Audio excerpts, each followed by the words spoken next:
Israel ও ইরানের মধ্যে উত্তেজনা চরমে পৌঁছানোর পর এবার মুখ খুলেছেন ইরানের সর্বোচ্চ ধর্মীয় নেতা আয়াতুল্লাহ আলী খামেনি। বুধবার 18 জুন ভোরে সামাজিক যোগাযোগ মাধ্যম এক্সে দেওয়া এক বার্তায় তিনি ঘোষণা করেন, মর্যাদাবান হায়দারের নামে যুদ্ধ শুরু হলো। উল্লেখ্য, হায়দার ইসলামের চতুর্থ খলিফা ও মহানবী হযরত মুহাম্মদ সাল্লাল্লাহু আলাইহি ওয়াসাল্লামের চাচাতো ভাই ইমাম আলী রাদিয়াল্লাহু আনহু এর আরেক নাম, যাকে শিয়া মুসলিমরা প্রথম ইমাম হিসেবে মান্য করেন।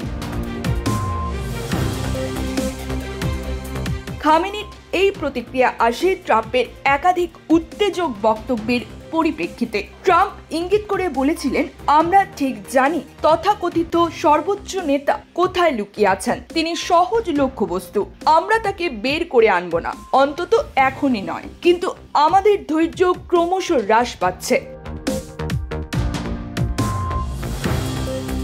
এর আগে আরেক পোস্টে ট্রাম্প দাবি করেন, ইরানের আকাশসীমা আমাদের নিয়ন্ত্রণে, এবং সর্বশেষ পোস্টে লেখেন আনকন্ডিশনাল সারেন্ডার। ট্রাম্পের এসব হুমকির পরও খামেনি ইসরায়েলের বিরুদ্ধে ইরানের প্রতিশোধমূলক অবস্থান পুনর্ব্যক্ত করেন। এক্সে ইংরেজিতে তিনি লেখেন, আমাদের সন্ত্রাসী ইহুদিবাদী শাসন ব্যবস্থার বিরুদ্ধে কঠোর জবাব দিতে হবে। আমরা ইহুদিবাদীদের কোনো দয়া দেখাবো না।